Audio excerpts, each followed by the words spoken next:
मित्रों नमस्कार। तो आज हम लोग बात करेंगे, मैं आज अपने बारे में कुछ बताता हूँ। तो मित्रों मेरा नाम आशीष तिवारी है। मैं छत्तीसगढ़ के जशपुर ज़िला में रहता हूँ और जशपुर ज़िला अंतर्गत जिला पंचायत संसाधन केंद्र में मैं फैकल्टी हूँ, है ना। मतलब मेरा काम ये है कि पंचायत लेवल पर जो पंच हैं, सरपंच हैं, करारोपण अधिकारी हैं, जनपद पंचायत सदस्य हैं, जिला पंचायत सदस्य हैं, जो शासकीय कर्मचारी हैं, उन लोगों को प्रशिक्षण देना और उन लोगों को ये बताना कि पंचायत राज अधिनियम के अनुसार किस प्रकार से काम करना है, पंचायत कैसे अपना काम करेंगी और पंचायत जो काम करेंगे उससे किस प्रकार से सत्ता का विकेंद्रीकरण होगा, ये मेरा काम है। तो पूरे हमारे जशपुर ज़िले में 444 ग्राम पंचायत हैं। अब 444 ग्राम पंचायत मतलब कि 444 सरपंच भी होंगे। अब मेरा काम ये है कि 444 सरपंचों को पंचायत राज अधिनियम के बारे में बताना, समझाना और पंचायत राज अधिनियम के अनुसार काम करवाना। तो सब चीज़ ठीक है मित्रों, मेरा काम भी अच्छा लगता है मुझे। लेकिन ये पूरे देश के जो सिस्टम है, इस पूरे सिस्टम में मुझे सबसे ज़्यादा प्रॉब्लम होता है यहाँ के प्रतिनिधियों से, जनप्रतिनिधियों से मुझे सबसे ज़्यादा समस्या है।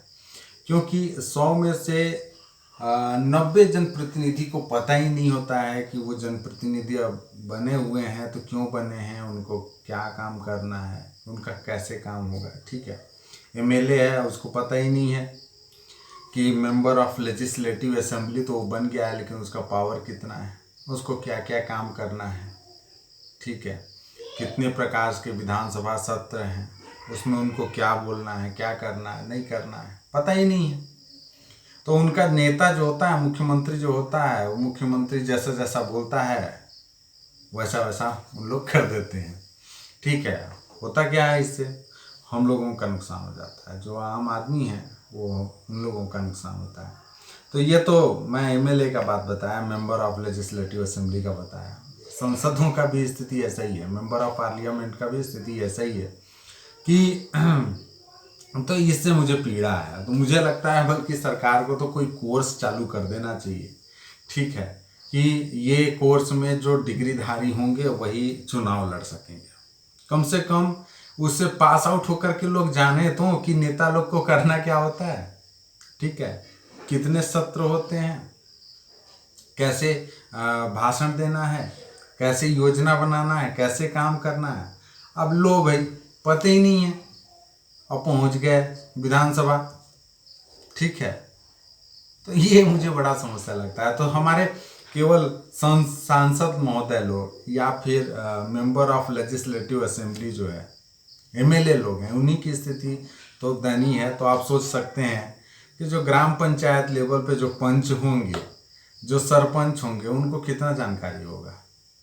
ठीक है, तो एक बार ऐसे ही हो रहा था कि एक मज़ेदार किस्सा आप लोगों से शेयर कर रहा हूँ कि एक बार हुआ क्या कि मैं सरपंच लोगों को ट्रेनिंग दे रहा था। तो ट्रेनिंग के बीच में मैं उन लोगों से पूछा कि आप लोग मुझे एक बात बताइए कि जैसे मान लीजिए अभी के समय में हमारे देश के प्रधानमंत्री हैं माननीय नरेंद्र मोदी।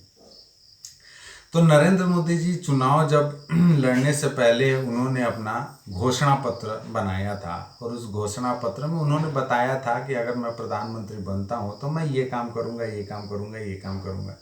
एग्जाम्पल के रूप में कि जम्मू कश्मीर से 370 हटाऊंगा, राम मंदिर बनवाऊंगा, है ना, और इत्यादि इत्यादि बहुत सारा उन्होंने घोषणा किया था। इतने लोगों को रोजगार दूंगा पर हर साल, कुछ वादा पूरा किए, कुछ में काम कर रहे हैं। उसी प्रकार से हमारे जो मुख्यमंत्री हैं वो भी चुनाव से पहले घोषणा किए थे। ठीक है, कि मैं अगर मुख्यमंत्री बनता हूँ, कांग्रेस पार्टी ने कि अगर मैं मुख्यमंत्री बनता हूँ तो मैं ये करूँगा, है ना। उनका बहुत अच्छा एक तो योजना चल रहा है, गोधन न्याय योजना, ठीक है, नरवा गरबा घुरुआ बाड़ी, ये चल रहा है। तो मैं सरपंच लोगों से पूछा कि आप लोग बताइए कि जब आप गए थे अपने ग्राम पंचायत में वोट मांगने के लिए कि आप मुझे वोट दे करके मुझे सरपंच बनाइए, तो आप क्या बोले थे कि आप सरपंच बनेंगे तो आप जनता के लिए क्या काम करेंगे, ठीक है। तो कुछ सरपंच लोग बोले कि हम लोग बोले थे कि आप लोगों को हम राशन कार्ड दिलवा देंगे, जो पेंशन योजना है उसमें आपका नाम जुड़वा देंगे, घर बनवा देंगे, इत्यादि इत्यादि। उन लोग अपना घोषणा पत्र बनाए थे या बोले थे सब लोगों को। तो मैं बोला कि अगर ये सब काम तो अगर आप सरपंच नहीं रहते तो भी होता, क्योंकि ये सब तो शासकीय काम है ना। आप अगर सरपंच नहीं रहते तो ग्राम पंचायत का जो सचिव है उसको तो करना ही पड़ता, ठीक है। तो आप सरपंच हैं चाहे नहीं हैं, बात तो वही हुआ, ठीक है। आप नहीं होते तो ग्राम पंचायत का सचिव करता, आप हैं तो आप चलो थोड़ा सा सहायता करते रहे। लेकिन इसमें आपका अपना बुद्धि क्या लगा, तो सभी चुप हो गए। तो कहानी कुछ ऐसा ही है बंधुओं। तो किसी को आता है, कोई पढ़ा लिखा है, कोई नहीं पढ़ा लिखा है, किसी को आता है, किसी को नहीं आता है। तो मुझे लगता है कम से कम जिसको नहीं आता है वो अब तो पढ़े, अब सीखे समझे जाने, है ना, और देश के लाभार्थ कुछ काम करे।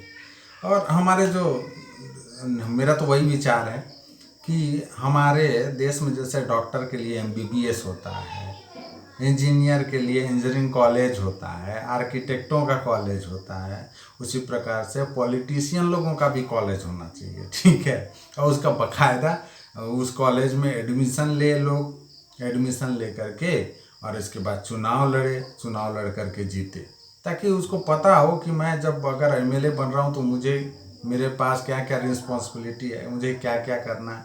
या तो 8वीं फेल भी एमएलए बन जा रहा है, 12वीं फेल भी बन जा रहा है, अनपढ़ भी बन जा रहा है ना। और इन लोग वहाँ बन करके कर क्या रहे हैं, चुप, ठीक है। मतलब उनका मुख्यमंत्री बताता है कि भाई आप लोगों को कुछ नहीं बोलना है, चुपचाप विधानसभा में बैठे रहना है, ठीक है। जब वोटिंग करने के लिए हम बोलेंगे तो अपना छाप में वोट डाल देना है। तो बस इतना ही कहानी है।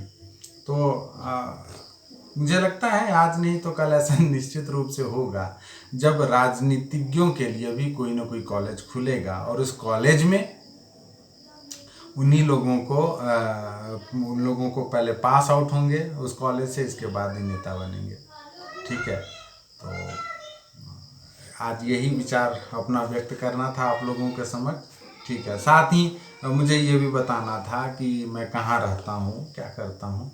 तो आशा करता हूँ कि आप लोगों को अच्छा लगा होगा आज का वीडियो, ठीक है। नमस्ते। अच्छा लगे तो मेरे चैनल को आप लोग लाइक शेयर और सब्सक्राइब करें। मित्रों, अगर इससे अच्छा लगता है और लगता है प्रेरणा मिलती है वीडियो बनाने की, है ना, तो धन्यवाद।